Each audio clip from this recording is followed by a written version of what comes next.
Just say French Revolution right now. French Revolution, I am. French stuff. Oh yeah!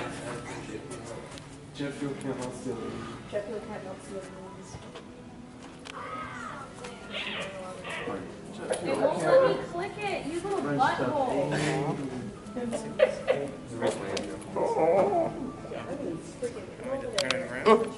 Well, I guess you're gonna stick at 0.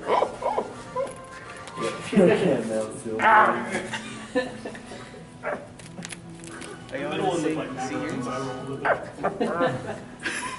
I'm not good at this. I'm not good at charades. My ass. Do we have a translator, anybody? Can anybody I need a translator. translate? Dalton, I think I'm probably not great. Me? Turn the beat around. You. Badges. Do you need help with your badges? Oh, okay. First. Oh man, I'm tired. Turn them all oh, look at our points! Oh my gosh! You want Holy a ball? crap. So no one's gonna guess this. There you go. And then turn them around. Oh no, I've got it. And then put them back. I think I know it.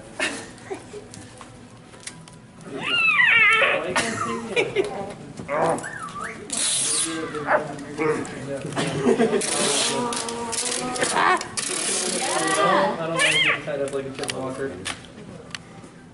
We got this. Oh my god!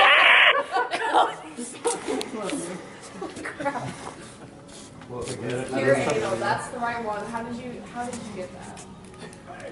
Why do you see it, battle? Pure anal. That's the right answer. Yeah, you can be good. Pure anal, you get some good. Do what?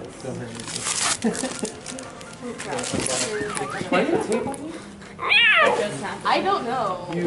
Way too early. I'm getting my coffee. I don't even drink coffee half the time. And I see on the cookie sheet, cookies. I'm like, fuck yeah. And I grab one, I pop it in my mouth. I chew it, drink a swig of my coffee, and I'm like, something doesn't taste right. So I grab another one, and I'm about halfway through it. I'm drinking my coffee. And my roommate comes out. I go, Jamie, these cookies need some work. He's like, oh my god, Pan, those are not cookies. Needless to say, Mari poops for 2 weeks. So from here on out, I made sure that he separated the food from the soap food. And this has still happened at least once more. Luckily not to me, but to one of our friends who came to visit. So a quick little lesson to you guys. Never ever ever eat where you cook soap, especially if your soap looks like food. I know, right? Okay, so how many people are staying here at the hotel? Okay, how many people here are horrendous snorers? Okay. Really, you're pointing. Oh no! We already know! So, me, I have been at this hotel since Thursday. And Thursday night, I met all my new roommates, including one poor boy who this is his first convention and he's all excited.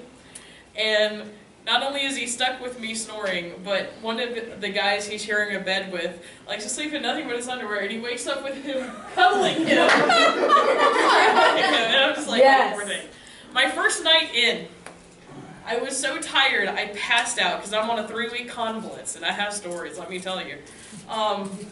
And so what happened was I passed out. I was apparently snoring really loud. And the next thing I know, I'm asleep and I feel this extreme pain as I feel someone punch me in the kidneys. I look over and it's 2 of my roommates just standing over me and I'm like, ow! I'm expecting them to have the sacrificial dagger. And I'm thinking, oh my god, I'm dead. And they're like, no, we were just trying to roll you over so you would quit snoring. And I'm like, at what point does doing this effectively roll a person? I don't want to stay in your room anymore. We'll stick you on a couch. We'll build you a fort. You know what? I have a tent in in the trunk of my car. Maybe we can set you up in the tent. Go camping! We'll take you over to Lake Afton and we'll drop you off. Speaking of camping, so, yes, boys, come on in. Oh, wait, hurry, hurry, hurry. Hurry. I can't run on my feet paws! Hurry, As- furries. As I say, grab a chair. Undertale! Furry. Ah!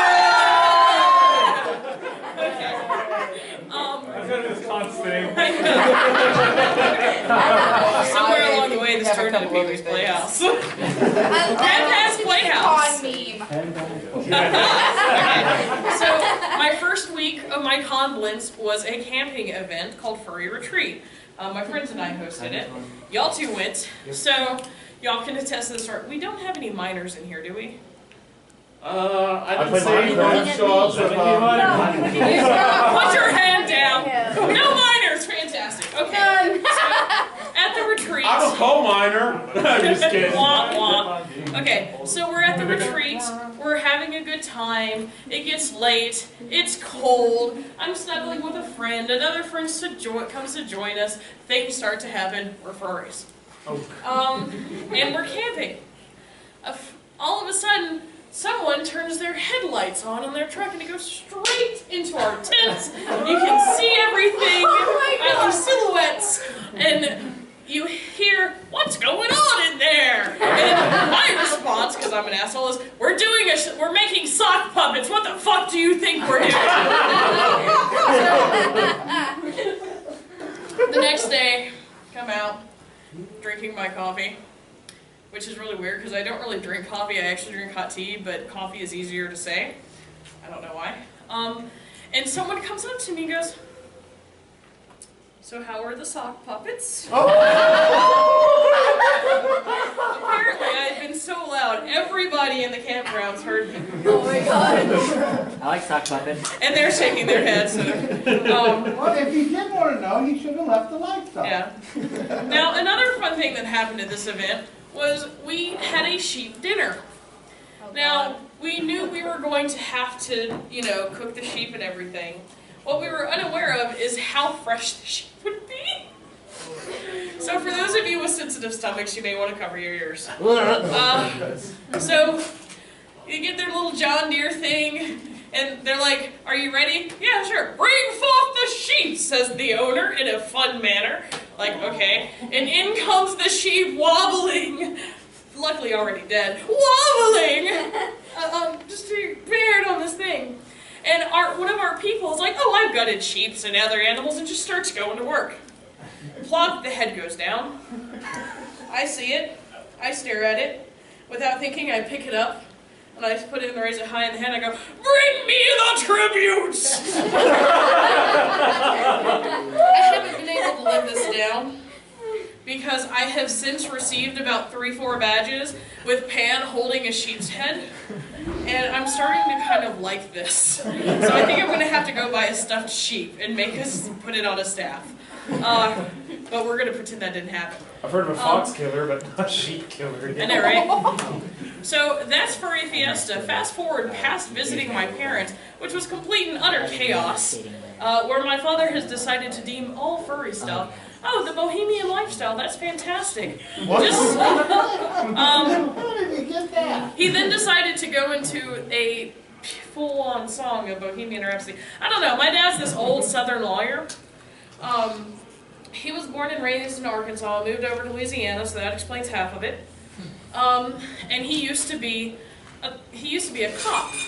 I know I'm sidestepping, whatever. And when he was a cop, he had 2 really funny stories he always loves telling me. The first one is he got a call from the state, reporting from the station. It's like, oh, could someone come over here and get the cows off the highway? And he's like, sure, I'll do it, I'm not far. So he goes over, and he's like, I'm lazy. So he goes to flip the speaker on for the police car. Moo! Moo! Move along! Get going! Come on, Bessie. And just starts making these horrible cow puns like all dads do. Finally, he gets out of the car, shoos him off, goes about the rest of his day. Gets back to the office. Oh, hi, secretary. Hi, Bob. How's it going? What? Doesn't make a big deal of it. Oh, hi, police officer Joe. How are things moving today? Because throughout the whole thing, apparently, when he went to flip the switch, he didn't flip it enough, and his entire 10-minute serenade to the cows had been heard all over the police station.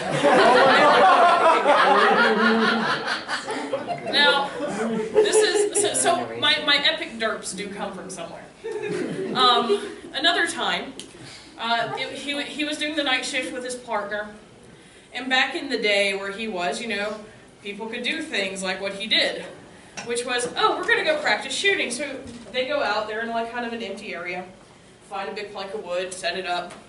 He and his partner are practicing their shots. Falls down, they pick it up. About half an hour later, they get a call. Oh, there's someone reporting a murder or something, or a shooting, so we need to go check it out. It's not far from where they are. Go over, about 2 blocks, and this woman is in hysterics. Oh my God, they were so cruel, they were so wicked, they did this and they did that, and they were so horrible, and blah, blah, blah. And my father calms her down. What is it, ma'am? What happened? Explain. These 2 brutes, these 2 nasty brutes, they took this poor man and threw him against the wall, and they shot at him, and shot at him, and shot at him, and when he fell down, they picked him up and threw him on the wall, and shot at him, and shot at him again.